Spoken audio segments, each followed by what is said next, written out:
Hello everyone, मैं आशा करती हूँ आप सभी ठीक होंगे। मैं काजल धामी आप सभी का स्वागत करती हूँ आपके अपने चैनल पीपल टीचर में। आज की ये वीडियो काफ़ी खास वीडियो होने वाली है, जिसके अंदर मैं आप लोगों के साथ ये डिस्कस करने वाली हूँ कि यदि हमें सीटेट परीक्षा के पैसेज को हल करने में दिक्कत होती है तो हम लोगों को किस तरीके से यहाँ पे अप्रोच लगाना है कि हम ज़्यादा से ज़्यादा क्वेश्चन यहाँ पे पैसेज में ठीक कर सके। तो देखिए, अगर आप सीटेट परीक्षा में अपेयर हो रहे हैं, चाहे आप पेपर 1 के लिए जा रहे हैं, चाहे आप पेपर 2 के लिए जा रहे हैं, तो देखिए हमें यहाँ पे 2 अलग अलग भाषाओं का चयन करना होता है जब हम यहाँ पे फॉर्म फिल करते हैं।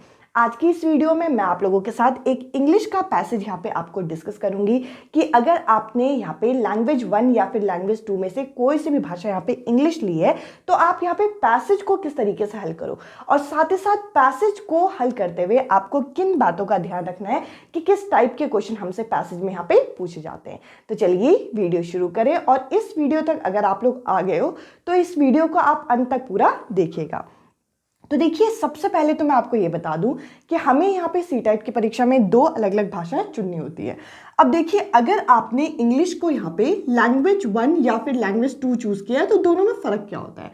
अगर आप लोगों ने इंग्लिश को यहाँ पे प्रथम भाषा यानी कि लैंग्वेज 1 यहाँ पे चूज किया है तो आपसे यहाँ पे पैसेज पूछा जाएगा और इसी में आपका एक पोएम यहाँ पे पूछी जाती है। इसके अलावा अगर मैं आपसे बात करूं यहाँ पे, अगर आपने लैंग्वेज 2 में यहाँ पे इंग्लिश का चयन किया है तो आपसे क्या किया जाएगा, आपको यहाँ पे 2 पैसेज दे दिए जाएंगे। देखिए, अगर आपने लैंग्वेज 1 यहाँ पे चूज किया है इंग्लिश को तो आपके नंबर ऑफ क्वेश्चन जो होंगे पैसेज के यहाँ पे कितने होंगे, प्रथम भाषा में 9। जबकि आपके अगर आपने लैंग्वेज 2 जो है वो इंग्लिश आपने फिल किया है तो आपका यहाँ पे क्या होगा, ये क्वेश्चन आपका थोड़ा वेरी करता है, 7-8 क्वेश्चन, यानी कि 7 क्वेश्चन एक पैसेज में से, 8 क्वेश्चन एक पैसेज में से, इस तरीके से आपसे पूछे जाते हैं।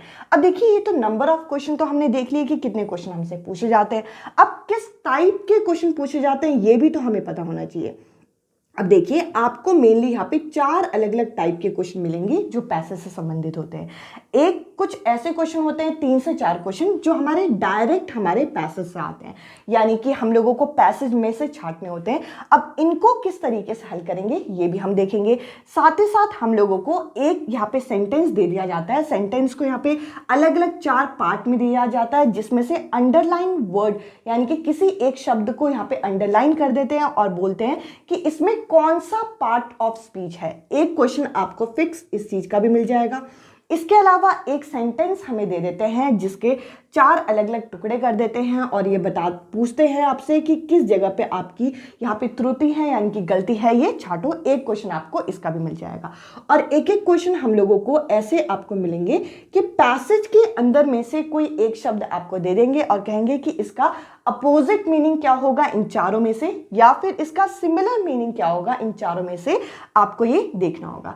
अब देखिए, इस टाइप के क्वेश्चंस को हम किस तरीके से करते हैं। सबसे पहले, अगर कोई क्वेश्चन आपका डायरेक्ट पैसेज में से आ जाता है तो इसके लिए अप्रोच क्या है। तो इसके लिए अप्रोच है कि आपको पूरे पैसेज को यहाँ पे रीड नहीं करना, क्योंकि देखिए अभी आप लोगों का ऑनलाइन एग्जाम होगा तो अगर आप रीडिंग में पूरा टाइम लगा देंगे तो आप लोगों का हो सकता है कि आपके क्वेश्चंस यहाँ पे छूट जाए। तो आपको यहाँ पे थोड़ा स्मार्ट वर्क करना है। आपको अगर पैसेज में से कोई क्वेश्चन आए तो आपको यहाँ पे टैग वर्ड्स को देखना है। अब आप कहेंगे कि ये टैग वर्ड्स हमें कहाँ से मिलेंगे और ये टैग वर्ड्स हम ढूंढे कैसे। तो देखिए, आपको ये जो टैग वर्ड्स होते हैं ये आपको क्वेश्चन में से मिलेंगे। अब आप कहेंगे कैसे। अब देखिए, यहाँ पे मैंने एक पैसेज लिखा हुआ है और इसको समझाने के लिए यहाँ पे एक मैंने क्वेश्चन लिया हुआ है। अब देखिए, इस क्वेश्चन में देखें तो यहाँ पे बोल रखा है कि इस पैसेज में हमें कैसल्स के बारे में यहाँ पे बता रखा है, और ये जो कैसल्स है, कैसल्स का इनमें से कौन सा फंक्शन नहीं है, ये यहाँ पे आपको 4 अलग अलग फंक्शन दे रखे हैं। तो देखिए, टैग वर्ड क्या है, कैसल के बारे में सब जगह बता रखा है, और दूसरे अगर ऑप्शन में देखें तो कैसल्स के बारे में क्या बता रखा है कि ये डिफेंसिव और ऑफेंसिव पर्पस में यूज किया जाता था। तो आपको ऑप्शन में, आपको पैराग्राफ में ये वर्ड ढूंढने हैं, ये है आपके टैग वर्ड। इसके अलावा थर्ड ऑप्शन में देखो तो आपको यहाँ पे बता रखा है कैसल्स जो होते हैं सिंबल ऑफ पावर है। सिंबल ऑफ पावर भी क्या हो गई, हमारी टैग वर्ड हो गई। इसके अलावा कैसल्स जो है ये सोशल इंपॉर्टेंस रखती थी, ये मेडावल इंग्लैंड में। और इसके अलावा अगर पहले ऑप्शन को देखें तो यहाँ पे बोल रखा है कैसल्स एक ऐसी जगह है जहाँ पे हम बेस्ट मतलब हॉर्सेस को रख सकते हैं। तो देखिए आपको क्या देखना है कि आपका ये जो क्वेश्चन है कौन से नंबर का क्वेश्चन है। अब आप कहेंगे ये क्या मतलब हुआ। अब मैं आपसे कहूंगी कि जैसे पहला क्वेश्चन अगर आपका पैसेज से पूछा जाता है तो आपका जो फर्स्ट क्वेश्चन होगा उसका आंसर आपको पहले या दूसरे पैराग्राफ में ही मिल जाएगा, आपको ज्यादा नीचे जाने की जरूरत नहीं है। तो देखिए टैग वर्ड्स तो मैंने देख लिए कि भाई कैसल्स के बारे में क्या क्या चीजें बोली गई हैं और ये पहला क्वेश्चन है मान के चलिए, तो आपको पहले दूसरे पैराग्राफ में मिल जाएगा। आपको क्या क्या चीजें ढूंढनी है, आपको हॉर्सेस को रखने के लिए बेस्ट जगह है या नहीं है, इसके अलावा डिफेंसिव ऑफेंसिव पर्पस के लिए यूज किया जाता है या नहीं किया जाता, सिंबल ऑफ पावर है या नहीं है, या फिर सोशल सेंटर माना जाता था मेडावल पीरियड में। तो देखिए आप यहाँ पे देख सकते हैं मैंने ये पैसेज पूरा नहीं लिखा है, जैसे कि मैंने शुरुआत में आपको ये बताया, ये पैसेज पूरा लिखती तो ये क्वेश्चन वगैरह की जगह ही नहीं होती। तो देखिए ये सोशल सेंटर माना जाता था मेडावल इंग्लैंड का, ये मिल गया। तो ये ऑप्शन नहीं होगा क्योंकि आपको नॉट वाले ऑप्शन में देखना है। इसके अलावा symbol of power, symbol of power अगर हम देखें यहाँ पे आप भी देखिए, मैं भी यहाँ पे देखती हूँ। इसके अलावा अगर हमें सिंबल ऑफ पावर अभी नहीं मिल रहा तो देखिए यहाँ पे डिफेंसिव ऑफेंसिव पर्पस के लिए ये यूज किया जाता है। तो देखिए यहाँ पर आपको ये चीज मिल गई। इसके अलावा अगर आप यहाँ पे देखें तो जो पहला वाला ऑप्शन है, ये जो हॉर्सेस को रखा जाता था इसके बारे में हमें नहीं बताया गया। और अगर हम देखें तो देखिए यहाँ पे ये जो है डिफेंसिव ऑफेंसिव पर्पस के लिए यूज किया जाता है, ये तो हमें मिल गया। साथ ही साथ हम लोगों को सोशल सेंटर है ये भी हम लोगों को पता चल गया। इसके अलावा अगर हम देखें तो इन पैराग्राफ में से कहीं पर भी हम लोगों को ये नहीं बताया गया कि ये हॉर्सेस को रखने के लिए एक बेस्ट प्लेस है। साथ ही साथ अब आप कहेंगे कि सिंबल ऑफ पावर भी तो नहीं बता रखा, तो यहाँ पे अगर हम देखें तो ये डिफेंसिव ऑफेंसिव पर्पस के लिए अगर यूज किया जाता है तो ये पावर का ही एक सिंबल माना जाएगा। तो ये भी यहाँ पे करेक्ट होगा। इस हिसाब से यहाँ पे जो पहला ऑप्शन है वो यहाँ पे इसका फंक्शन नहीं माना जाएगा कि हॉर्सेस को रखने का बेस्ट प्लेस था। हॉर्सेस के बारे में हमें कहीं पर भी कोई भी क्लू इसके अंदर नहीं दिया गया। तो देखिए आपको क्या करना है, आपको टैग वर्ड्स को देखना है और टैग वर्ड्स से संबंधित आपको इस तरीके से क्वेश्चन को हल करने की कोशिश करनी है। इसके अलावा पैसेज इजी आएगा या पैसेज डिफिकल्ट आएगा वो तो एग्जाम पे ही डिपेंड करता है।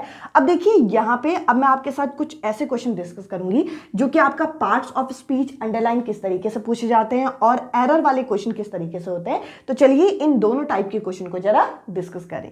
अब देखिए हम लोग एक क्वेश्चन यहाँ पे करने वाले हैं जो कि पार्ट्स ऑफ स्पीच से संबंधित है।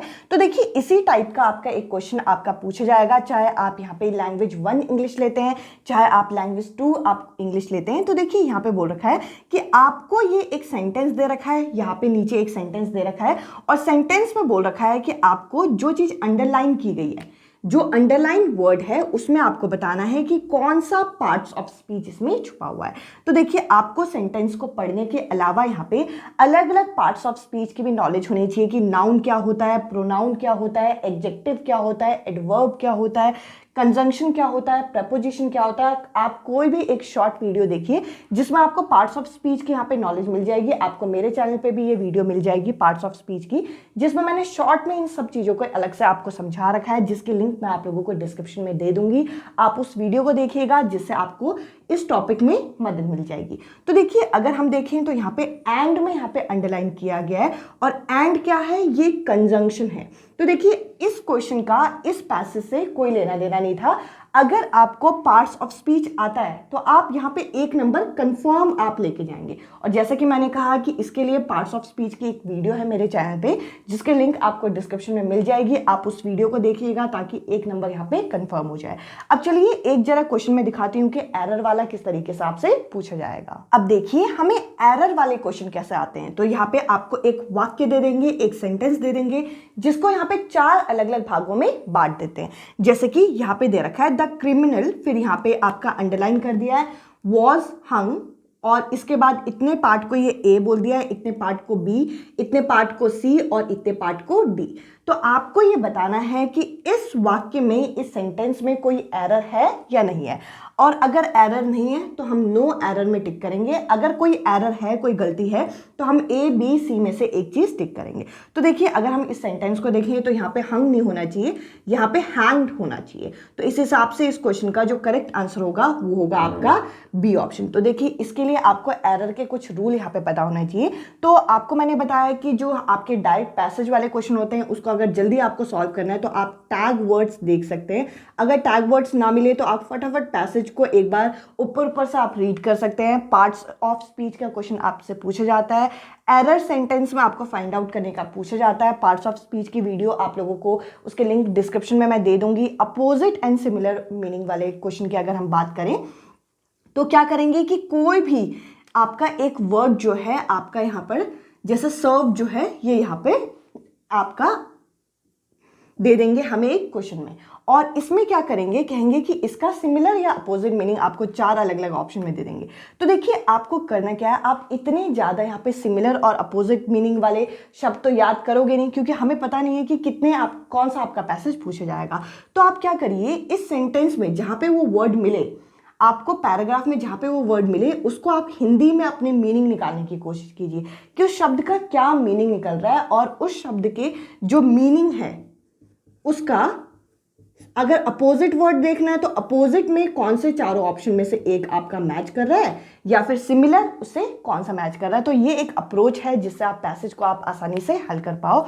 आई होप ये वीडियो आप लोगों को इफेक्टिव लगी हो। अब मैं आपसे मिलूंगी अगली वीडियो में। अगर आप लोगों को हिंदी का भी पैसेज चाहिए या फिर पोएम की भी आपको वीडियो चाहिए तो मैं आप लोगों को जल्दी ही वो भी प्रोवाइड करूंगी। इस वीडियो में इतना ही। इसके अलावा आप मेरे साथ बाकी सब्जेक्ट की भी तैयारी कर सकते हैं, जिसकी वीडियो आपको प्लेलिस्ट सेक्शन में मिल जाएगी या फिर आपको डिस्क्रिप्शन में मिल जाएगी। आज की इस वीडियो में इतना ही। अब मैं आपसे मिलूंगी अगली वीडियो में अगले टॉपिक के साथ। Bye bye, take care.